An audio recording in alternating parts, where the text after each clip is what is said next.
Welcome to 360 Tamil. இன்னைக்கு இந்த வீடியோல ஒரு சூப்பரான வெப் சீரிஸை பத்தி தான் நம்ம பார்க்க போறோம். இதோட பேரு ஸ்வாங் அப்படின்றது. இது ஒரு பக்கவான கிரைம் த்ரில்லர் வெப் சீரிஸ்னு சொல்லலாம். ஸ்டார்டிங்ல இருந்து எண்டிங் வரைக்கும் இன்ட்ரெஸ்டிங்கா கொண்டு போயிருப்பாங்க. நான் முதல்ல இந்த வெப் சீரிஸோட பிளாட்டை பத்தி சொல்றேன். குப்பை பிறக்கிற மாதிரி ரெண்டு சின்ன பொண்ணுங்களை காட்டுறாங்க. இவங்க ரெண்டு பேருமே ஒரு ஓம்ல தான் வாழ்ந்துட்டு இருக்காங்க. இவங்க குப்பை பிறக்கும் போது ஒரு கேமரா கிடைக்குது. அந்த கேமரா யாருனால மிஸ் ஆச்சு, அதாவது யாரோட கேமரா நமக்கு கிடைச்சிருக்குன்ற மாதிரி இந்த பசங்க விசாரிக்கிறாங்க. அப்படி விசாரிக்கும் போது இந்த பசங்க ரெண்டு பேருக்குமே ஆபத்து வருது. என்ன மாதிரியான ஆபத்து வந்தது, அந்த கேமரா யாரோடது, அந்த கேமராக்குள்ள என்ன மாதிரியான போட்டோலாம் இருந்ததுன்னு சொல்றது தான் இந்த சீரிஸோட மீதி கதையா இருக்கும். ரொம்ப இன்ட்ரெஸ்டிங்கா கொண்டு போயிருப்பாங்க. நீங்க எதிர்பார்க்காத திருப்பங்கள்லாம் வச்சிருப்பாங்க. கண்டிப்பா இந்த எக்ஸ்பிளனேஷன் உங்களுக்கு பிடிக்கும்னு நம்புறேன். எக்ஸ்பிளனேஷனுக்குள்ள போறதுக்கு முன்னாடி வீடியோக்கு ஒரு லைக் போடுங்க. இந்த எக்ஸ்பிளனேஷன் பிடிச்சிருந்ததுன்னா ஐப்னு ஒரு ஆப்ஷன் இருக்கும், அதையும் கிளிக் பண்ணி சப்போர்ட் பண்ணுங்க. மேற்கொண்டு பேசி டைம் வேஸ்ட் பண்ணாம நம்ம நேரடியா வெப் சீரிஸோட ஃபுல் எக்ஸ்பிளனேஷனுக்குள்ள போயிடலாம். சீரிஸோட ஸ்டார்டிங் சீனே நைட்டு நேரம் நடக்கிற ஒரு விஷயத்தை காட்டுறாங்க. தானியான்ற ஒரு ஜேர்னலிஸ்ட் இருக்காங்க பாத்தீங்களா, கேமரா வச்சு ஏதோ ஒரு டீலிங்க கேப்சர்லாம் பண்ணிட்டு இருக்காங்க. அப்படி கேப்சர் பண்ணிட்டு இருக்கிறத டீலிங் பண்றவங்க கவனிச்சிடுறாங்க போல. இந்த பொண்ணை பிடிக்கிறதுக்கு ட்ரை பண்றாங்க. அப்ப கேமரா ஒரு இடத்துல பறந்து போய் விழுது. அப்படியே இந்த சீனை கட் பண்ணி டைட்டில நமக்கு போடுறாங்க. இப்ப விடிய காலையில நேரம் ரெண்டு பொண்ணுங்களை காட்டுறாங்க. இதுல அக்காவோட பேர் என்னன்னு பாத்தீங்கன்னா மீரா, தங்கச்சியோட பேரு டிம்பிள் அப்படின்றது. இவங்க ரெண்டு பேருமே குப்பை பிறக்கிற வேலை தான் பார்த்துட்டு இருக்காங்க. இப்ப அக்காக்கு ஒரு காஸ்ட்லியான பாட்டில் கிடைச்சிருக்கு போல. இந்த பாட்டில் எனக்கு கிடைச்சிருக்குன்ற மாதிரி தங்கச்சி கிட்ட சொல்றாங்க. அப்ப தங்கச்சி பக்கத்துல வரும்போது தான் ஒரு இடத்துல கேமரா இருக்கிறத பாக்குறா. இங்க பாரு கேமரா இருக்குன்ற மாதிரி வேகமா பக்கத்துல ஓடி அந்த கேமராவை எடுக்கிறா. என்னது கேமரா கிடைச்சிருக்கான்ற மாதிரி அக்காவும் இந்த இடத்துல ஆச்சரியப்பட்டு இருக்காங்க. நிக்கான்ல வந்து பெரிய டிஎஸ்எல்ஆர் கேமரா இருக்கும் பாத்தீங்களா, அந்த மாதிரி ஒரு கேமரா தான் கிடைச்சிருக்கு. இவங்க சந்தோஷமா பார்த்துட்டு இருக்காங்க. சுத்தி முத்தி ஆளுங்க இவங்களை கவனிக்கிறாங்கல்ல, அதனால அக்காவும் இதுக்கப்புறம் இங்க இருக்க வேணாம், இங்க இருந்து கிளம்பிடலாம், இல்ல கேமராவை புடிங்கிட போறாங்கன்ற மாதிரி தங்கச்சியை வேகமா இங்க இருந்து கூட்டு போறாங்க. இப்ப ரோகன் ஒரு பையனோட கடைக்கு வந்திருக்காங்க. இவனோட கடை கிடையாது, இவனே இந்த போன் கடையில வேலை தான் பார்த்துட்டு இருக்கான். இவங்க ரெண்டு பேர்கிட்ட ஃப்ரெண்ட் மாதிரி இவன் பழகுவான் போல. அக்காவை பொறுத்த வரைக்கும் லைட்டா இந்த பையனை லவ் பண்ணுவாங்க. அதனால தான் இந்த இடத்துக்கு கொண்டு வந்திருக்காங்க. எங்களுக்கு இந்த மாதிரி கேமரா கிடைச்சிருக்குன்னு சொல்றாங்க. இது காஸ்ட்லி கேமரா அப்படின்ற மாதிரி இவருமே அந்த கேமராவெல்லாம் பார்த்துட்டு இருக்காரு. கேமராக்குள்ள என்ன இருக்கு பார்க்கலான்ற மாதிரிலாம் யோசிக்கிறாங்க. இவர் பேசிக்கா செக் பண்ணும் போது பாஸ்வேர்டு போட்டு வச்சிருக்கிறது இவருக்கு தெரிய வருது. என்ன பாஸ்வேர்ட்லாம் போட்டு வச்சிருக்காங்க, உள்ள இருக்கிற எதையுமே நம்மளால பார்க்க முடியாது, கொஞ்சம் முக்கியமானவங்க கிட்ட இருக்க கேமரா போல அப்படின்ற மாதிரிலாம் இவர் சொல்லிட்டாரு. சரி அதெல்லாம் விட்டு தள்ளுங்க, நம்ம வெளியே போய் போட்டோஸ்லாம் எடுக்கலான்ற மாதிரி சொல்லிட்டாரு. இந்த ரெண்டு பொண்ணுங்களும் சரின்ற மாதிரிலாம் ஏத்துக்கிறாங்க. இப்போ இவங்க எல்லாருமே சேர்ந்த மாதிரி வெளியே கிளம்புறாங்க. ஜாலியா போட்டோஸ்லாம் எடுத்துட்டு இருக்காங்க. ஆக்சுவலா மீராவும் இந்த ரோகனும் கொஞ்சம் லவ்லாம் பண்ணுவாங்க. அதனால ஃப்ளர்ட் பண்ற மாதிரி தான் எப்பவுமே பேசிப்பாங்க. இந்த தங்கச்சி டிம்பிள் இருக்கா பாத்தீங்களா, இவங்க ரெண்டு பேரையும் பயங்கரமா கலாய்ச்சிட்டு இருக்கா. நம்ம ஏதாவது குடிச்சிட்டு போலான்ற மாதிரி ரோகன் சொல்லிட்டாரு. இப்ப பக்கத்துல இருக்க ஒரு கடைக்கு வந்துடுறாங்க. அந்த கடையில வச்சு இவங்க பேசிட்டு இருக்காங்க. இந்த கேமரால பாஸ்வேர்டு கேக்குது பாத்தீங்களா, உள்ள ஏதாவது முக்கியமான விஷயம் கூட இருக்க வாய்ப்பு இருக்கு, அதை நம்ம பார்க்கணும் அப்படின்ற மாதிரி ரோகன் கிட்ட சொல்லிட்டாங்க. எனக்கு தெரிஞ்ச ஒருத்தர் இருக்காரு, அவர் ஓபன் பண்ணிடுவாரு, அவர்கிட்ட வேணா தரன்ற மாதிரி இவனுமே சொல்லிட்டு இருக்கான். இந்த மாதிரிலாம் இவங்க பேசிட்டு இருக்கும் போது போலீஸ் ஜீப் வருது. இதை பாக்குற டிம்பிள் இருக்கா பாத்தீங்களா, இந்த கேமராவை மறைச்சு வச்சிடணும்ன்ற மாதிரி சட்டுன்னு மறைச்சு வச்சிடறா. நீ எதுக்கடி கேமராவை மறைச்சு வச்சிட்டு இருக்க, நம்ம கேமரா தான் நினைப்பாங்க, நம்ம கீழ இருந்து எடுத்தோம்லாம் நினைக்க மாட்டாங்க அப்படின்ற மாதிரி அக்கா சொல்லிட்டு இருக்காங்க. அந்த இன்ஸ்பெக்டருமே அசிஸ்டன்ட் கிட்ட பேசிட்டு இருக்காரு. இந்த மூணு பேர் இருக்கிறத கூட இவங்க கவனிக்க மாட்டாங்க. இவங்க பாட்டுக்கு இங்க இருந்து கிளம்பிடுறாங்க. இப்ப ரேவந்தன் புதுசா ஒரு கேரக்டரை காட்டுறாங்க. இவர் தானியான்ற தன்னோட கேர்ள் ஃப்ரெண்டுக்கு கால் பண்றாரு. ஆனா அவங்க போனை எடுக்க மாட்டாங்க. கடைசியா அவங்க கிட்ட இருந்து சில மெசேஜ் வந்திருக்கும். நான் ஒரு நெட்வொர்க்கை பிடிக்கிறதுக்காக தான் வந்திருக்கேன், அந்த நெட்வொர்க்கை பத்தி நிறைய தகவல்லாம் சேகரிச்சிருக்கன்ற மாதிரி மெசேஜ் பண்ணிருப்பாங்க. இப்ப எங்க போனாங்க என்ன ஆனாங்கன்னு தெரியாம இவரும் தேடுறாரு. இப்ப மீராவும் டிம்பிளும் சேர்ந்த மாதிரி பிரீத்தின்னு ஒருத்தங்களை பாக்குறதுக்காக வராங்க. இந்த ரெண்டு பொண்ணுங்களுக்கு வீடு இருக்கு, சின்ன லெவல் வீடு இருக்கும். அதை தாண்டி ஓம்ல இருக்கிறதுக்கு இந்த பொண்ணுங்க விரும்புவாங்க. ஏன்னா இங்க இருக்கும் போது செலவு கொஞ்சம் கம்மியாவே முடியும். அதனால பிரீத்தின்ற இன்சார்ஜ் கிட்ட இவங்க பேசுறாங்க. சரி வந்து நீங்க திரும்பி சேர்ந்துக்கோங்க அப்படின்ற மாதிரி பிரீத்தியும் சொல்றாங்க. இப்ப இவங்க ரெண்டு பேருமே திரும்பி ரோகன் கிட்ட பேச ஆரம்பிக்கிறாங்க. ரோகன் கிட்ட அந்த மெமரி கார்டை வச்சு நீ ஓபன் பண்ணியான்ற மாதிரிலாம் கேக்குறாங்க. இன்னும் பண்ணல, ஆனா சீக்கிரம் வேலை முடிஞ்சிரும் அப்படின்ற மாதிரி ரோகன்மே இவங்க கிட்ட பேசிட்டு இருக்காரு. இப்ப அப்படியே கட் பண்ணி ரேவந்த காட்டுறாங்க. தானியா கடைசியா ஒரு ஹோட்டல்ல ஸ்டே பண்ணிருப்பாங்க. அந்த ஹோட்டல்ல விசாரிக்கிறதுக்காக வரும்போது ரொம்ப நாளா அவங்க ஹோட்டலுக்கு வரலன்ற மாதிரி அங்க இருக்கவர் சொல்லிட்டாரு. இது ரொம்ப நாளா வரலையா, அப்ப அவ மிஸ் ஆவரா போல, அவளை எப்படியாவது கண்டுபிடிக்கணும் அப்படின்ற மாதிரி ரேவந்தும் முயற்சி எல்லாம் பண்ண ஆரம்பிக்கிறாரு. நைட்டு நேரம் இந்த மூணு பசங்க பேசிக்கிட்டே நடந்துட்டு இருக்காங்க. அதுல ரோகன் மீரா பேசிட்டு இருக்கும் போது இந்த டிம்பிள் கொஞ்சம் தள்ளி போய் போட்டோ எடுக்கலாம்னு நினைக்கிறா. அப்ப டிம்பிளை நோக்கி யாரோ வந்துட்டு இருக்காங்க. அதாவது டிம்பிள் கேமராவை யூஸ் பண்ணிட்டு இருக்கிறத பார்த்து யாரோ வந்துட்டு இருக்காங்க. டிம்பிள் அதை கவனிக்காம இருக்கா. சட்டுன்னு பார்த்தா அக்காவும் ரோகனும் தான் பக்கத்துல வந்திருப்பாங்க. என்னடி நீ பாட்டுக்கு தனியா வந்துட்ட அப்படின்ற மாதிரிலாம் டிம்பிள் கிட்ட பேசிட்டு இருக்காங்க. இப்ப இவங்க 3 பேரையும் யாரோ நெருங்கி வர மாதிரி காட்டுறாங்க. அப்பன்னு பார்த்தா அந்த வழியா ஒரு போலீஸ் ஜீப் வருது. அதனால நெருங்கி வந்தவன் தப்பிச்சு போயிட்டான் போல. போலீஸ் ஜீப்ல இன்ஸ்பெக்டர் தான் இருக்காரு. இந்த நைட்டு நேரத்துல என்ன பண்ணிட்டு இருக்கீங்க, ஜீப்ல ஏறுங்கன்ற மாதிரி சொல்றாரு. இவங்க ஏறினதுக்கு அப்புறம் சொல்ற இடத்துல இறக்கி விட்டுட்டு போறாரு. நைட்டு நேரம் எதுக்கு வெளியே வந்திருப்பாங்கன்னா அந்த ஃபோல்டரை ஓபன் பண்றதுக்காக தான் வெளியே வந்திருப்பாங்க. 2 ஃபோல்டர் இருக்கும். அதுல ஒரு ஃபோல்டரை மட்டும் தான் என்னால ஓபன் பண்ண முடிஞ்சதுன்ற மாதிரி அவர் சொல்லியிருப்பாரு. சரி ஒரு ஃபோல்டர்ல என்ன இருக்கு பாப்போன்ற மாதிரி இவங்களுமே ஓபன் பண்ணி பாக்குறாங்க. பார்த்தா இந்த பொண்ணுங்க ஒரு என்ஜிஓல சேரணும்னு நினைச்சாங்கல்ல, அது ரிலேட்டடா சில போட்டோஸ் இருக்கு. இது என்ன என்ஜிஓ போட்டோ மாதிரி இருக்கு அப்படின்ற மாதிரி இந்த 2 பொண்ணுங்களுமே யோசிக்கிறாங்க. இப்ப நிறைய சின்ன பசங்க சேர்ந்து கிரிக்கெட் விளையாடிட்டு இருக்காங்க. ஒரு பக்கம் அடிக்க கூடாதுன்னு முடிவு பண்ணிருப்பாங்க. அந்த பக்கம் அடிச்சதுனால நீயே போய் பால் எடுத்துடுவான்னு எல்லா பசங்களும் சொல்றாங்க. இப்ப பேட்டை யூஸ் பண்ணவனே பால் எடுக்கிறதுக்காக வரான். அவன் பாலை தேடிட்டு இருக்கும்போது அங்க ஏதோ ஒரு டெட் பாடியை பாக்குறான் போல. இப்ப பயந்த மாதிரி கத்தெல்லாம் ஆரம்பிக்கிறான். அப்படியே இந்த சீனை நமக்கு கட் பண்ணிடுறாங்க. இந்த 2 பொண்ணுங்க இப்ப என்ஜிஓல தான் இருக்காங்க போல. அங்க ஷெட்டில் எல்லாம் விளையாடிட்டு இருக்காங்க. அப்ப வேற ஒரு பொண்ணு இவங்களை கிண்டல் பண்ற மாதிரி பேசிட்டு இருக்கா. அவளோட பேரு மீனா அப்படின்றது. அந்த மீனா மீராவையும் டிம்பிளையும் வம்பு பண்ற மாதிரி பேசுறா. அதாவது இவங்க குப்பை பிறக்கிறாங்கல்ல, அதெல்லாம் மட்டப்படுத்துற மாதிரி இவ பேசிட்டு இருக்கா. இதுல பயங்கரமா இந்த அக்காக்காரி மீராக்கு கோவம் வந்துருது. ஓவரா பேசினா அவ்வளவுதான் அப்படின்ற மாதிரி மீனா கிட்ட சண்டைக்கு போறா. அப்ப பிரீத்தி வந்து தடுக்கிறாங்க. தேவையில்லாம சண்டை போடாதீங்க அப்படின்ற மாதிரி சமாதானப்படுத்திட்டு இருக்காங்க. பிரீத்தியை பொறுத்த வரைக்கும் வேற ஒருத்தர் ஹெல்ப் பண்றது மூலியமா தான் இந்த இடத்தை ரன் பண்ணிட்டு இருக்காங்க. அவர் என்ன சொல்றாருன்னா, இதுக்கு மேல என்னால ஹெல்ப் பண்ண முடியாது, நீயே தான் தனியா ஹேண்டில் பண்ணிக்கணும்ன்ற மாதிரி சொல்லிட்டாரு. இந்த இடத்தை நிர்வாகம் பண்றதுக்கு நிறைய செலவாகும்ல, இவங்களால தனியாலாம் ஹேண்டில் பண்ண முடியாது, வேற யாரையாவது ஃபண்டிங் பண்ண வைக்கணும், அப்பதான் இந்த இடத்தை மேற்கொண்டு நம்ம ரன் பண்ண முடியும் அப்படின்ற மாதிரி பிரீத்தியும் யோசிக்க ஆரம்பிக்கிறாங்க. ஒரு நபரோட பொண்ணு மிஸ் ஆகுறாங்க போல. ஏற்கனவே கம்ப்ளைண்ட் எல்லாம் கொடுத்திருப்பாரு. இப்போ ஒரு வாரம் கழிச்சு வந்து பேசுறாரு. அப்பயுமே பெருசா ரெஸ்பான்ஸ் இல்லாம இருக்கு. சார் உங்க வீட்டு பொண்ணு காணாம போயிருந்தா இப்படிதான் இருப்பீங்களான்ற மாதிரி பேசிடுறாரு. இதை கேட்டு இன்ஸ்பெக்டர் பயங்கரமா டென்ஷன் ஆயிடுறாரு. நாங்க தேடிட்டு தான் இருக்கோம், கண்டுபிடிக்க முடியலன்னா என்ன செய்ய முடியும்ன்ற மாதிரி ரொம்ப அலட்சியமா பேசிட்டு இருக்காரு.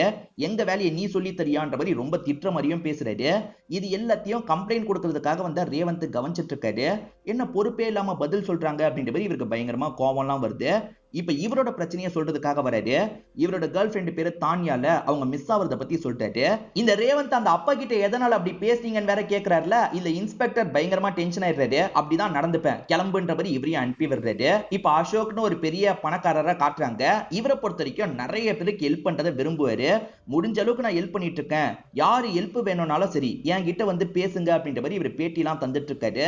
இந்த பேட்டியை எதர்ச்சியா பிரீத்தி பாக்குறாங்க. இவங்களுக்கு ஹெல்ப் தேவையில்ல, இவர்கிட்ட போனா என்னன்னு யோசிக்கிறாங்க. இப்ப ரேவந்த் இருக்கார்ல, தானியாவை தனிப்பட்ட முறையில தேடிட்டு இருக்காரு. தானியாவை பொறுத்த வரைக்கும் சைல்டு டிராபிகிங் எல்லாம் பண்ற ஒரு கும்மலை பத்தி விசாரணை பண்றதுக்காக தான் போயிருப்பாங்க. அந்த கும்மல் தான் ஏதாவது பண்ணிட்டாங்களா அப்படின்ற இவருமே யோசிச்சுட்டு இருக்காரு. இப்ப பிரீத்தியும் அசோக்க பாக்குறதுக்காக வந்துடுறாங்க. அசோக் கிட்ட இவங்க ரன் பண்ணிட்டு இருக்க என்ஜிஓவை பத்தி சொல்றாங்க. சார் நடத்துறதுக்கு நிறைய காசு தேவைப்படுது, இங்க இருக்க பொண்ணுங்களுக்கு லைஃப் அமைச்சு தரணும்னு நினைக்கிறேன், ஏற்கனவே ஒருத்தர் கிட்ட பேசினேன், அது வேலைக்கு ஆகல, நீங்க ஹெல்ப் பண்ண முடியுமான்னு கேக்குறாங்க. இப்ப இந்த 3 பசங்களை நமக்கு காட்டுறாங்க. இவங்க ஜாலியா அந்த கேமராவெல்லாம் யூஸ் பண்ணிட்டு இருக்காங்க. இவங்க 3 பேர் பேசிட்டு இருக்கிறதெல்லாம் யாரோ லாங்ல இருந்து பாக்குறாங்க.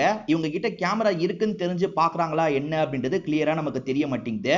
இப்ப காலையில சமயம் இந்த 2 பொண்ணுங்க இருக்காங்க பாத்தீங்களா, எப்பவுமே இவங்க பிறக்கிற மாதிரி அதெல்லாம் பிறக்கிட்டு இருக்காங்க. இப்ப பிரீத்தி எல்லாரையும் கூப்பிட்டு பேச ஆரம்பிக்கிறாங்க. அது என்னன்னா, உங்கள நிறைய பேர் டேலண்டடா இருக்கீங்கல்ல, உங்க டேலண்ட்டை பெரிய லெவல்ல கொண்டு போறதுக்கான முயற்சியை தான் நான் எடுத்துட்டு இருக்கேன். அதுக்கு அசோக் சார் தான் சப்போர்ட் பண்ண போறாரு. உங்கள ஒருத்தரை செலக்ட் பண்ண போறேன், இன்னும் அசோக் சார் ட்ரெயின் பண்ண போறாரு, அதுக்கப்புறம் உங்களுக்கு ஒரு நல்ல லைஃபை அமைச்சு தர போறாரு அப்படின்ற மாதிரிலாம் சொல்லிட்டு இருக்காங்க. நமக்கு அந்த வாய்ப்பு கிடைக்கும்ன்ற மாதிரி மீரா ரொம்ப ஆசையா காத்துட்டு இருக்காங்க. ஆனா மீனாக்கு அந்த வாய்ப்பு போயிருது. அதாவது ஏற்கனவே சண்டையாச்சுல, அந்த பொண்ணுக்கு வாய்ப்பு போயிருது. இப்ப அந்த பொண்ணுமே இவங்களை நக்கல் பண்ணிட்டு இருக்கா. என்னையா நக்கல் பண்ற அப்படின்ற மாதிரி மீரா பயங்கரமா டென்ஷன் ஆயிடுறாங்க. இப்ப மீராவும் மீனாவும் மாத்தி மாத்தி சண்டை போட்டுட்டு இருக்காங்க. அவர் கிளம்பலான்னு நினைக்கும் போது இவங்க சண்டை போடுறத பிரீத்தி பாத்துடுறாங்க. பிரீத்தியும் எதுக்காக இந்த மாதிரி சண்டை போட்டுட்டு இருக்கீங்க, நீ எப்ப பாரு இப்படிதான் பண்ணிட்டு இருக்க மீரா, நீயும் உன்னோட தங்கச்சியும் கொஞ்ச நாள் இந்த பக்கம் வராதீங்கன்ற மாதிரி சொல்லிடுறாங்க. இவங்களுக்கு என்ன பண்றதுன்னு தெரியாம சோகமா கிளம்ப ஆரம்பிக்கிறாங்க. மீனா தானே செலக்ட் ஆயிருக்கா, அதனால பிரீத்தியும் மீனாவை பாராட்டுறாங்க. அசோக் என்ன சொல்றாருன்னா, சீக்கிரமே என்னோட வீட்டுக்கு நீ வரப்போற, உன்னை நல்லா படிக்க வைக்கிறதுல இருந்து எல்லாத்தையும் நான் பாத்துக்கிறேன், கிளம்புறேன் அப்படின்ற மாதிரி இங்க இருந்து கிளம்புறாரு. மீனாவும் நம்ம லைஃப் மாறப்போகுது அப்படின்ற மாதிரி இந்த இடத்துல சந்தோஷப்பட்டு இருக்கா. இப்ப நைட்டு நேரம் இன்ஸ்பெக்டரை நமக்கு காட்டுறாங்க. கொஞ்சம் திருட்டுத்தனத்தோட எங்கேயோ நடந்து போயிட்டு இருக்காரு. இப்படி நடந்து போயிட்டு இருக்க இன்ஸ்பெக்டரை வேற யாரோ ஃபாலோ பண்ற மாதிரி காட்டுறாங்க. ஃபாலோ பண்றது யாரு என்னன்னு தெரியல. அதே சமயம் இந்த அக்கா தங்கச்சி இருக்காங்கல்ல, மீனாவை கவனிக்கிறாங்க. ஆக்சுவலா மீனா பசங்க கூட சேர்ந்து சேர்ந்து சரக்கெல்லாம் அடிப்பா போல. அப்படி சரக்கு அடிச்சுட்டு கிளம்பிட்டு இருக்கிறத இவங்களுமே போட்டோ மாதிரி எடுத்துடுறாங்க. ஏன்னா இந்த மீனாக்கு அந்த வாய்ப்பு கிடைக்க கூடாதுன்றதுக்காக இந்த மாதிரி போட்டோ எடுக்கிறாங்க. கிளம்புற மீராவையும் ஃபாலோ பண்ணலான்னு ஃபாலோ பண்றாங்க.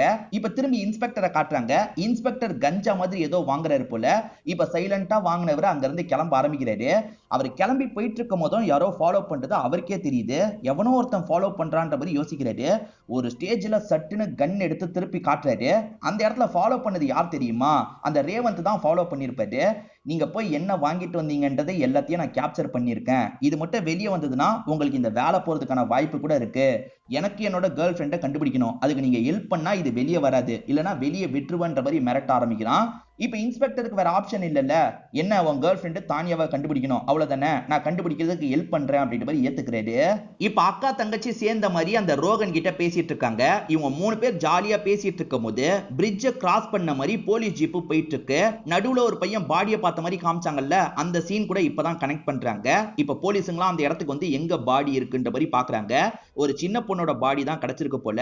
இவங்களுமே மேற்கொண்டு விசாரணை எல்லாம் பண்ணிட்டு இருக்காங்க. இப்ப பிரீத்தியும் அசோக்கு கால் பண்ணி ட்ரைனிங்லாம் எப்படி போகுதுன்னு கேக்குறாங்க. அந்த பொண்ணு அனுப்புனா தானே ட்ரைனிங்கை பத்தி சொல்ல முடியும். அந்த பொண்ணு இன்னும் வரவே இல்லைன்ற மாதிரி சொல்றாரு. என்ன சார் சொல்றீங்க, நேத்து ஈவினிங்கே அனுப்பிட்டேன்ற மாதிரி பிரீத்தி ஷாக் ஆகுறாங்க. ஆக்சுவலா ஈவினிங் அந்த பொண்ணை அனுப்பி வச்சிருக்காங்க. அந்த பொண்ணு ஃப்ரெண்ட்ஸுங்க கூட சேர்ந்து பார்ட்டி பண்ணிட்டு கிளம்பி இருக்கா போல. என்ன ஆனான்றது உங்களுக்கு தெரிய மாட்டேங்குது. ஏற்கனவே ஒரு ஃபோல்டர் மட்டும் தானே பார்த்தாங்க. இப்பதான் அந்த பாஸ்வேர்டு கிடைச்சிருக்கு போல. இன்னொன்று ஃபோல்டரை அந்த ஃப்ரெண்டு ஓபன் பண்ணி தந்துடுறாரு. இப்ப இந்த பசங்களும் என்னதான் இருக்கு பார்க்கணும்ன்ற மாதிரி யோசிக்கிறாங்க. இப்ப போலீஸ் ரேவந்த் கிட்ட பேசிட்டு இருக்காரு. அந்த தானியா கடைசியா இந்த மாதிரி ஒரு நெட்வொர்க்கை பிடிக்கிறதுக்கு தான் நான் வந்திருக்கேன்ற மாதிரி வாய்ஸ் நோட்டு கொடுத்திருப்பாங்க. சோ நெட்வொர்க்கை பிடிக்கிறதுக்காக போன உன்னோட கேர்ள் ஃப்ரெண்டுக்கு ஏதோ ஆயிருக்கு. உன் கேர்ள் ஃப்ரெண்டு உயிரோட இருக்காளா என்னன்னே தெரியல. என் சைட்ல என்ன பண்ண முடியுமோ பண்றேன். எக்காரணத்தை கொண்டோ நீ எடுத்த போட்டோஸ் வெளியே வரக்கூடாதுன்னு சொல்லிட்டாரு. நீங்க தானியா விஷயத்துல ஹெல்ப் பண்ணீங்கன்னா கண்டிப்பா உங்க சம்பந்தப்பட்ட போட்டோ வெளியே வராதுன்ற மாதிரி ரேவந்த் சொல்லிட்டாரு. இப்ப இந்த 3 பசங்களுமே ரோகன் வேலை பார்க்குற கடைக்கு வந்து என்னதான் இருக்கு பார்க்கலான்ற மாதிரி பிளே பண்ணி பார்த்துட்டு இருக்காங்க. அங்கதான் வீடியோ மாதிரி எடுத்திருக்காங்க போல. அதை இவங்க பார்த்துட்டு இருக்கும் போது கரெக்டா ரோகனோட ஓனர் இந்த இடத்துக்கு வந்துடுறாரு. என்ன பசங்களா படம் பார்த்துட்டு இருக்கீங்களா? படம் பார்த்ததுலாம் போதும் கிளம்புங்க அப்படின்ற மாதிரி அந்த 2 பொண்ணுங்களையும் அனுப்பி வச்சிடுறாரு. எப்ப பாரு வேலை பார்க்காம நீ இதை தான் பண்ணிட்டு இருக்கியான்ற மாதிரி ரோகனையும் திட்டுறாரு. சோ இந்த பசங்களால பார்க்க முடியல. இப்ப பிரீத்தி இன்ஸ்பெக்டரை பார்க்கறதுக்காக வந்துடுறாங்க.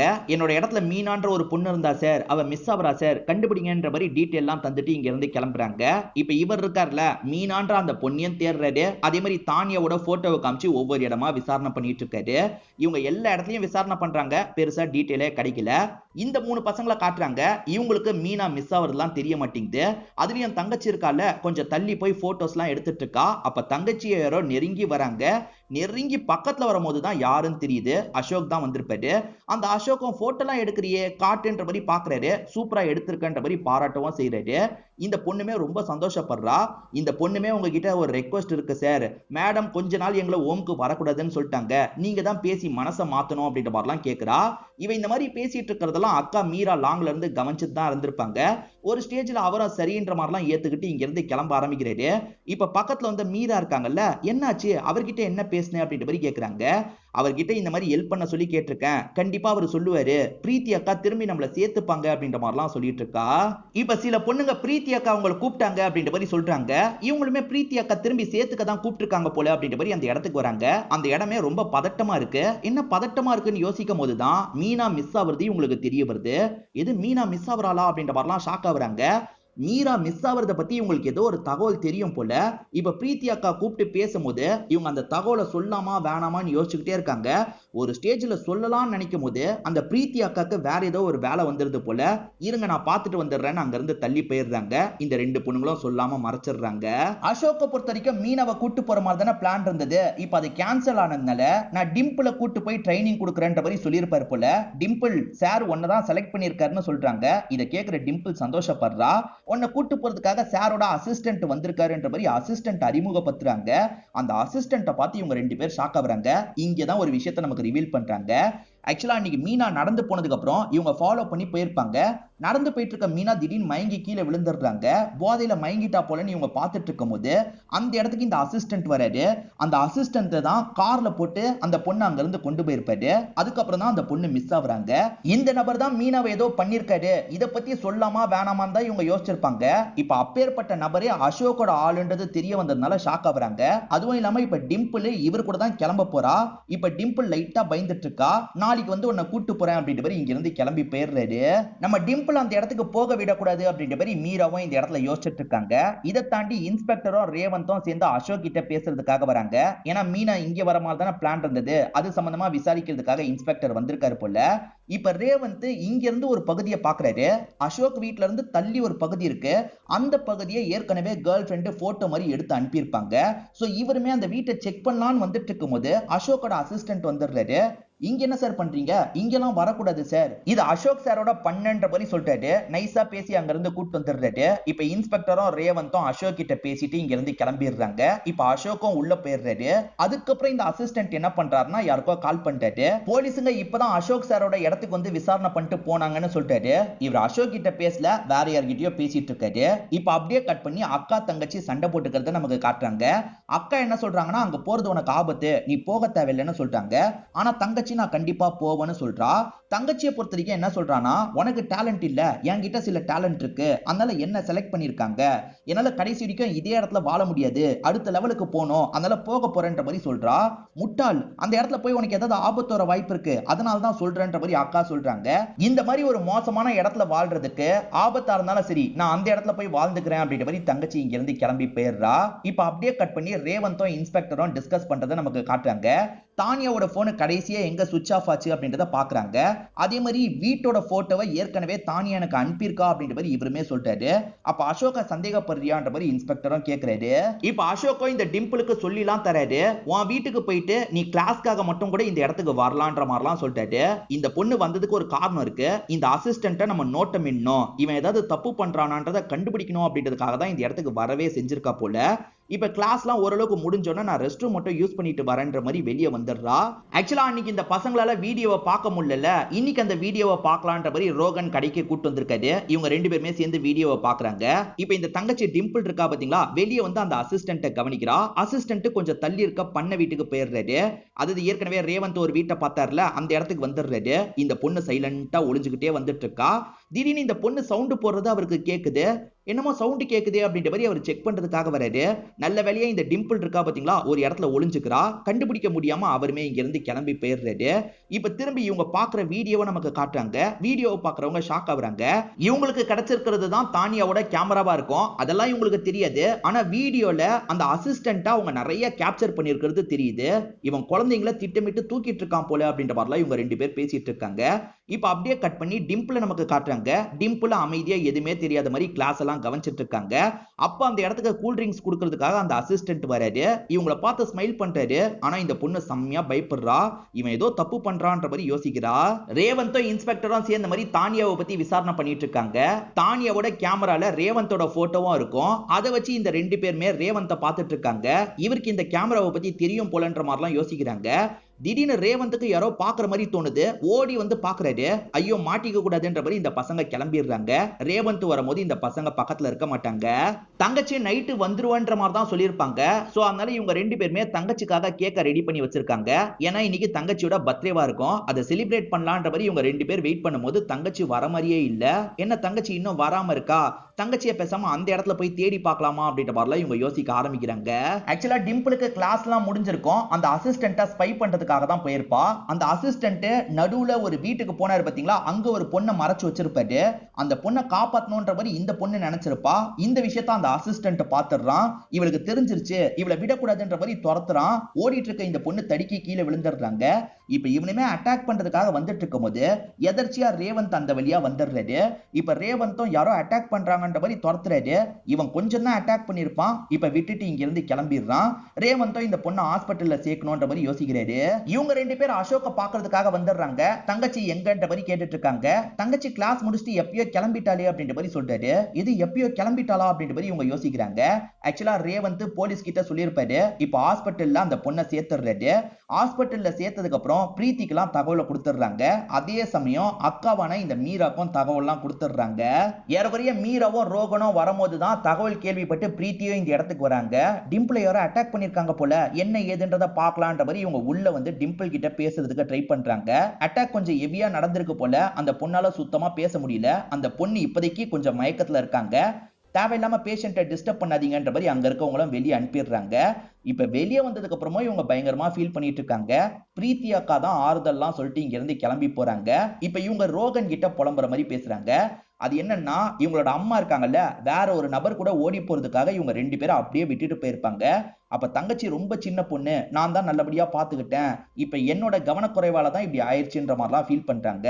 இந்த சமயம் அந்த அசிஸ்டன்ட் ஹாஸ்பிட்டலுக்குள்ள வராரு. அப்படி வந்தவரு அந்த பொண்ணோட ரூம்குள்ள போகணும்னு நினைக்கிறாரு. பாதுகாப்புக்காக வெளியே ஒரு போலீஸ் இருக்காரு. இவருமே மயக்கமாக்கணும் அப்படின்ற மாதிரி நைஸா மயக்கமாக்கிட்டு உள்ள போறாரு. அப்பன்னு பார்த்து தங்கச்சியை பாக்குறதுக்காக இந்த மீரா வராங்க. அப்பதான் இவன் உள்ள இருக்கிறத பார்த்து கத்த ஆரம்பிக்கிறாங்க. இவனுமே அட்டாக் பண்ணி சாவடிக்கலான்றதுக்காக தான் உள்ள வந்திருப்பான். ஆனா மீரா வந்ததுனால என்ன பண்றதுன்னு தெரியாம தப்பிச்சு ஓடிடுறான். எவனோ ஒருத்தன் சாவடிக்கிறதுக்கு வந்தான்ற மாதிரி மீரா எல்லார்கிட்டயும் சொல்லிட்டாங்க. இது ஹாஸ்பிட்டல்லயே சாவடிக்கிறதுக்காக வந்திருக்கானா அப்படின்ற மாதிரி இவங்களுமே பயங்கரமா கோவப்பட்டு இருக்காங்க. இங்க இருந்தே மத்த போலீஸ்க்குலாம் இன்ஃபார்ம் பண்ணிடுறாங்க.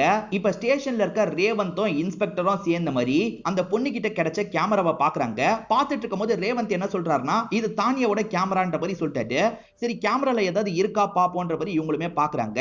அப்ப அந்த 2 சின்ன பசங்க தான் நிறைய போட்டோ எடுத்திருக்கிறது தெரிய வருது. இந்த 2 சின்ன பசங்க கிட்ட தான் கேமரா கிடைச்சிருக்கு போல, எங்க கிடைச்சதுன்றத விசாரிக்கலான்ற மாதிரி யோசிக்கிறாங்க. இப்ப அட்டாக் வேற நடந்திருக்குல, அதனால வேகமா கிளம்பி அந்த இடத்துக்கு வந்துடுறாங்க. இப்ப இந்த மீரா கிட்ட என்னதான் நடந்தது அப்படின்ற மாதிரி கேக்குறாங்க. கேமரா கிடைச்சதுல இருந்து எல்லா விஷயத்தையும் இவங்க சொல்றாங்க. இதை தாண்டி இவங்களுக்கு அசோக்கோட அசிஸ்டன்ட் மேல டவுட் இருக்குல்ல, அதை பத்தியும் சொல்றாங்க. அந்த மீனாவை அவன் மயக்கமாக்கி தூக்கிட்டு போயிருக்கான். இதை பார்த்த உடனே எங்க கிட்ட சொல்லியிருந்தா எப்பயும் அவனை பிடிச்சிருப்போம், எதுக்காக லேட் பண்ணீங்க அப்படின்ற மாதிரிலாம் இன்ஸ்பெக்டர் லைட்டா கோவப்படுறாரு. சரி இதுக்கப்புறமும் லேட் பண்ணக்கூடாது, அவனை போய் அமுக்கணும் அப்படின்ற மாதிரி வேகமா இங்க இருந்து கிளம்பலாம் ஆரம்பிக்கிறாங்க. இப்ப அவனுக்கு ஒரு போன் கால் வருது. உன்னை அமுக்கிறதுக்கு போலீஸ் வராங்கன்றதை யாரோ சொல்றாங்க. இவனுமே உசாரா இங்க இருந்து கிளம்பணும் அப்படின்ற மாதிரி கார் எடுத்துட்டு கிளம்ப ஆரம்பிக்கிறான். அவன் தப்பிச்சு போறான்றது இவங்களுக்கு தெரியுதுல, இவங்க விடக்கூடாது அப்படின்ற மாதிரி பயங்கரமா துரத்திட்டு இருக்காங்க. அப்படி துரத்திட்டு வந்துட்டு இருக்கும் போது அவன் கொஞ்சம் ஆட்டம் காமிச்சு காட்டு பகுதிக்கு போயிடுறான். இவங்களுமே ஒரு வழியா அந்த கார் எங்க இருக்குன்றதை கண்டுபிடிச்சு வராங்க. அப்படி வந்தவங்களுக்கு ஒரு ஷாக் காத்துட்டு இருக்கு. அவனே ஷூட் பண்ணி இறந்து போயிட்டான் போல.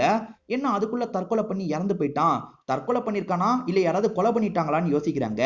இப்ப காலையில சமயம் பிரீத்தி ரொம்ப பதட்டமா இருக்காங்க. அப்ப யார்கிட்ட இருந்தோ கால் வருது. பிரீத்தி உனக்கு பிரச்சனை வர வாய்ப்பு இருக்கு, சீக்கிரமா இங்க இருந்து கிளம்பிடுன்ற மாதிரி யாரோ சொல்றாங்க. யார் பேசுறாங்கன்றத தெளிவா நமக்கு காட்ட மாட்டாங்க. இப்ப பிரீத்தி வேகமா திங்ஸ் எல்லாம் எடுக்கிறதுக்காக அவங்களோட ரூம்க்கு வந்துடுறாங்க. திங்ஸ் எல்லாம் எடுத்து வைக்க ஆரம்பிக்கிறாங்க. அந்த அசிஸ்டன்ட் கண்டிப்பா தற்கொலை பண்ணிருக்க வாய்ப்பு இல்ல, அவன் மாட்டினா வேற யாருக்கோ பிரச்சனை, அதனால தான் அவன் கதையை யாரோ முடிச்சிருக்காங்க. அது யாருன்றதை நம்ம கண்டுபிடிக்கணும். அவன் போன் வேற அவன் கிட்ட கிடைக்கல, நிச்சயமா கொலை பண்ணவன் தான் போன் எடுத்துட்டு போயிருக்க வாய்ப்பு இருக்கு. அவன் போன் கிடைச்சா கூட ஏதாவது கண்டுபிடிக்கலாம் அப்படின்ற மாதிரி இவங்க பேசிட்டு இருக்காங்க. இப்ப அப்படியே கட் பண்ணி ரோகனும் மீராவும் பைக்ல வந்துட்டு இருக்கிறத காட்டுறாங்க. பைக் ஒரு இடத்துல ரிப்பேர் ஆயிருது. இவருமே ஸ்டார்ட் பண்றதுக்கு ட்ரை பண்ணிட்டு இருக்காரு. இந்த சமயம் மீரா நடந்து வந்துட்டு இருக்கும்போது எதர்ச்சியா ஒரு போன் விழுந்து கிடக்கிறத பாக்குறாங்க. இதே போனை தான் அந்த அசிஸ்டன்ட் கிட்ட இவங்க பார்த்திருப்பாங்க. இது கண்டிப்பா அசிஸ்டன்ட் போனு, இத போலீஸ் கிட்ட தரலான்ற மாதிரிலாம் யோசிக்க ஆரம்பிக்கிறாங்க. இன்ஸ்பெக்டருமே அந்த அசிஸ்டன்ட் நம்பரை கண்டுபிடிக்கணும்னு நினைக்கிறாரு. அப்ப இந்த பொண்ணு கொண்டு வந்து போனையே தந்துடுறாங்க. இந்த போன் மூலியமா யாருக்கு கால் பண்ணிருக்கான், யார்கிட்ட இருந்து கால் வந்திருக்குன்றத தெரிஞ்சுக்கணும்னு நினைக்கிறாரு. இப்ப அசோக் கிட்ட பேசுறதுக்காக வந்துடுறாரு. உங்க அசிஸ்டண்டா இருந்தவன் பெருசா ஏதோ தப்பு பண்ணிருக்கான், அதுவும் இந்த இடத்தையே அந்த தப்புக்காக யூஸ் பண்ணிருக்கான்னு நாங்க சந்தேகப்படுறோம், உங்களுக்கு எதுவுமே தெரியலையா, உங்க அசிஸ்டன்ட் மேல சந்தேகம் வரலையான்ற மாதிரி கேக்குறாங்க. இல்ல சார், இப்படி பட்டவன்றது எனக்கு தெரியாது அப்படின்ற மாதிரி அசோக்கும் சொல்றாரு. இப்ப ஹாஸ்பிட்டல்ல இருக்க டிம்பிள் கண்ணை முடிச்சிடுறா. டிம்பிள் மேற்கொண்டு சில விஷயங்களை கவனிச்சா பாத்தீங்களா, அதை பத்திலாம் அக்கா கிட்ட சொல்லிட்டு இருக்கா. இப்ப அசிஸ்டன்ட்டுமே விசாரிச்சதை பத்தி இன்ஸ்பெக்டர் கிட்ட சொல்ல ஆரம்பிக்கிறாரு. சார் அவனை பிடிக்க போகும்போது அவன் தப்பிச்சு போனான்ல, யாரு தகவல் கொடுத்தாங்கன்றதை கண்டுபிடிச்சாச்சு, பிரீத்தி தான் தகவலை கொடுத்திருக்காங்க. ஏன்னா ஹாஸ்பிட்டல்ல நம்ம பேசும்போதே பிரீத்தி பக்கத்துல இருந்தாங்க. ஒவ்வொரு வாட்டியும் அவன் பிரீத்தி கிட்ட தான் ரொம்ப நேரம் பேசியிருக்கான். சோ பிரீத்தி தான் இவனுக்கு எட்டு போல அப்படின்ற மாதிரிலாம் இந்த அசிஸ்டன்ட் சொல்லிட்டாரு. ஆனா பிரீத்தி கிட்டயே யாரோ பேசின மாதிரி காமிச்சாங்க, அது யாரு என்னன்னு தெரியல. இவங்களை பொறுத்த வரைக்கும் இப்போதைக்கு பிரீத்தி மேல டவுட் வருது இல்ல, பிரீத்தியை அமுக்கணும்ன்ற மாதிரி வேகமா கிளம்பி வந்துட்டு இருக்காங்க. இப்ப பிரீத்தி திங்ஸ் எல்லாம் எடுத்து வச்சிட்டு இருக்கும் போது யாரோ கதவை தட்டுறாங்க. பிரீத்தி பயந்துகிட்டே தான் கதவை திறக்கிறாங்க. ரோகனும் மீராவும் தான் வந்திருக்காங்க. டிம்பிள் முழுஸ்டான்ற தகவலை சொல்றதுக்காக தான் வந்திருக்காங்க. சரி நான் சீக்கிரமா வந்து பாக்குறேன்ற மாதிரி அவங்க இருக்காங்கல்ல, இவங்க 2 பேரையும் சீக்கிரமா இங்க இருந்து அனுப்பி வச்சிடுறாங்க. இப்ப வேகமா திங்ஸ் எல்லாம் எடுத்து வச்சிட்டு இருக்காங்க. இவங்க அங்க இருந்து கிளம்பி போயிட்டு இருக்கும் போதுதான் போலீஸ் பிரீத்தியோட இடத்தை நோக்கி போயிட்டு இருக்கிறது தெரியுது. போலீஸ் எதுக்காக பிரீத்தியை பாக்குற மாதிரி போயிட்டு இருக்காங்க, திரும்பி போலான்னு இவங்க அந்த இடத்துக்கு வராங்க. அப்ப பிரீத்தி அங்க மிஸ் ஆகுறாங்க போல. பிரீத்தி இல்லன்ற மாதிரி இன்ஸ்பெக்டர் புலம்பிட்டு இருக்காரு. அப்ப இவங்களுமே கொஞ்ச நேரத்துக்கு முன்னாடி தான் பிரீத்தி கிளம்புனாங்க, கொஞ்சம் பதட்டமா இருந்தாங்க அப்படின்ற மாதிரிலாம் சொல்றாங்க. பிரீத்தி தப்பிக்கிறதுக்காக பஸ் ஸ்டாப்க்கு போயிருக்க தான் வாய்ப்பு இருக்கு, நம்ம பிடிக்கணும்ன்ற மாதிரி சொல்லிட்டாரு. இப்ப கிளம்பி பஸ் ஸ்டாப்க்கு வந்துட்டு இருக்காங்க. பிரீத்தி பஸ் ஸ்டாப்ல தான் இருக்காங்க. இப்ப பஸ் ஸ்டாப்ல இருந்தே யார்கிட்டயோ பேசிட்டு இருக்காங்க. போலீஸ் இந்த இடத்துக்கும் வந்துட்டாங்க, என்னால பஸ் ஏறி வர முடியுமா தெரியல அப்படின்ற மாதிரிலாம் சொல்லிட்டு இருக்காங்க. சரி இந்த இடத்துக்கு வந்துரு, நான் பாத்துக்கிறேன்ற மாதிரி யாரோ சொல்றாங்க. அது ஆனா பெண்ணான்னு கூட தெரியல, யாரோ சொல்றாங்க. பிரீத்தியும் சரின்ற மாதிரி ஒரு ரூம்குள்ள போயிடுறாங்க. அங்கதான் ஒளிஞ்சிட்டு இருக்காங்க. போலீஸுங்க ஆல்மோஸ்ட் எல்லா இடத்தையும் தேடி பார்த்துட்டாங்க. இந்த இடத்தை தேடுறதுக்காக வரும்போதுதான் அந்த இடத்துல பிரீத்தி இறந்து போயிருக்கிறது தெரிய வருது. கண்டிப்பா பிரீத்தியை யாரோ கொலை பண்ணிருக்காங்கன்றது இவங்களுக்கு தெரிஞ்சிருது. பிரீத்தியோட நம்பர் யார் கூடலாம் சாட் பண்ணிருக்குன்றத ஏற்கனவே இவங்க விசாரணை பண்ணிட்டு இருந்திருப்பாங்க. அதிகம் அவங்க அசோக் கிட்ட தான் பேசியிருக்காங்கன்னு தெரிய வருது. அசோக் தான் இதுல சம்பந்தப்பட்டிருக்க வாய்ப்பு இருக்குன்னு இவங்க யோசிக்கிறாங்க. உண்மையிலேயே அசோக் தான் சம்பந்தப்பட்டிருக்காரு போல. அசோக் இருக்காருல, போலீஸ் நம்மள பிடிக்க வாய்ப்பு இருக்குன்னு கார்ல வேகமா போயிட்டு இருக்காரு. அசோக் தான் பிரீத்திக்கு கால் பண்ணியிருக்காருன்னு தெரிய வருது. எப்படியோ என்னோட அசிஸ்டன்ட் மாட்டிக்கிட்டான், அடுத்து நீ மாட்ட வாய்ப்பு இருக்கு, நீ மாட்டினா நான் மாட்டுவேன், அதனால நீ சீக்கிரமா இங்க இருந்து கிளம்பிடுன்ற மாதிரி சொல்லியிருப்பாரு. இவங்களும் சரின்ற மாதிரி ஏத்திருப்பாங்க. ஆக மொத்தத்துல 3 பேருமே இதுல சம்பந்தப்பட்டிருக்காங்க. போலீஸ் நம்மள தேடிட்டு இருக்காங்கன்றது இந்த அசோக்கு தெரியுதுல, இவர் தப்பிக்கிறதுக்காக கிளம்பிட்டு இருக்காரு. ஆனா இவர் கிளம்புற இடத்தையும் பிளாக் பண்றாங்க. இவர் இறங்கி ஓட பாக்குறாரு. ஆனா போலீஸ் எல்லாருமே சேர்ந்து துரத்திட்டு வந்துட்டு இருக்காங்க. அப்படி வரும்போது இவருமே ஏடகுடமா ஸ்லிப் ஆகி கீழே விழுந்து மாட்டிக்கிறாரு. இப்ப இவரு நடந்த விஷயத்தெல்லாம் சொல்ல ஆரம்பிக்கிறாரு. இந்த அசோக் நல்லது பண்றன்ற பேர்ல நிறைய சைல்டு டிராபிகிங் ஒர்க்லாம் பண்ணிட்டு இருக்காரு. ஆக்சுவலா பிரீத்தி இவங்க டீமை சேர்ந்தவங்கலாம் கிடையாது. பிரீத்தியை இங்க இருக்க பசங்களுக்கு ஹெல்ப் பண்ணணும்னு நினைக்கிறவங்களா தான் இருப்பாங்க. இவர்கிட்ட ஹெல்ப் கேட்கறதுக்காக வந்திருப்பாங்க. இவருமே ஹெல்ப் பண்றேன்னு சொல்லியிருப்பாரு. மொத பொண்ணு அனுப்பி வச்சு அவங்க மிஸ் ஆனாங்க பாத்தீங்களா, அதுக்கப்புறம் தான் இவர் கொஞ்சம் தப்பானவர்ன்றது பிரீத்திக்கு தெரிய வருது. நான் இல்லீகல் வேலை தான் பண்ணிட்டு இருக்கேன், உனக்கும் காசு தரேன்ற மாதிரி பிரீத்தியை இவரோட ஆளா மாத்திக்கிறதுக்கு ட்ரை பண்ணியிருப்பாரு. அப்பயும் பிரீத்தி உடன்பட மாட்டாங்க. இல்ல உன் கூடலாம் நான் சேர மாட்டேன்ற மாதிரி சொல்லியிருப்பாங்க. அப்பதான் அசோக்கோட அசிஸ்டன்ட் இருக்கார்ல, இவங்களோட அந்தரங்க வீடியோ வச்சு மிரட்டுறாரு. ஆக்சுவலா அந்த ஓம்க்கு இவர் போனாரு பாத்தீங்களா, அந்த ஓம்ல இவங்க குளிக்கிற மாதிரி வச்சிருக்கிற இடத்துல கேமராவை செட் பண்ணி இவங்க குளிக்கிற எல்லாத்தையும் ரெக்கார்ட் பண்ணி வச்சிருப்பாரு. இந்த வீடியோ வெளியே வரக்கூடாதுன்னா நாங்க சொல்றதை நீ பண்ணி தான் ஆகணும்ன்ற மாதிரி அவங்களையும் இவங்களோட ஆளா மாத்திருப்பாங்க. அதனால தான் வேற வழி இல்லாம பிரீத்தி இந்த டீமை காப்பாத்துறதுக்கு ஹெல்ப்லாம் பண்ணிருப்பாங்க. அதே மாதிரி தானியா இவங்க பண்ணிட்டு இருக்க விஷயத்தெல்லாம் கேப்சர் பண்ணிருப்பாங்க. அப்படி கேப்சர் பண்ணிட்டு இருக்கும் போது அசிஸ்டன்ட் துரத்தி இருப்பாரு. அப்ப அவங்க ஒரு இடத்துல மாட்டணும்னா கதையை முடிச்சிருப்பாரு. சோ தானியாவோ ஒரு இடத்துல புதைச்சு வச்சிருக்கிறதா இவர் சொல்றாரு. இதெல்லாம் கேட்டுட்டு இருக்க இந்த ரேவந்த் பயங்கரமா ஃபீல் பண்ணி அழுவுறாரு. மீரா தான் பக்கத்துல வந்து ஆறுதல்லாம் சொல்லிட்டு இருக்காங்க. கடைசியா அசோக்க புடிச்சிட்டாங்கன்ற மாதிரி காமிச்சு நமக்கு சீரீஸை முடிக்கிறாங்க. அசோக்க புடிச்சதுக்கு இந்த பசங்களும் ஒரு விதத்துல காரணம் இல்ல, இந்த பசங்களை பாராட்டின மாதிரி நியூஸ் பேப்பர்ல வந்திருக்கு. இதெல்லாம் டிம்பிள் கிட்ட காட்டி இவங்க 2 பேர் சந்தோஷப்படுறாங்க. இதோடயே இந்த சீரீஸோட கதையை முடிக்கிறாங்க. கண்டிப்பா இந்த சீரீஸோட எக்ஸ்பிளனேஷன் உங்களுக்கு பிடிச்சிருக்கும்னு நம்புறேன்.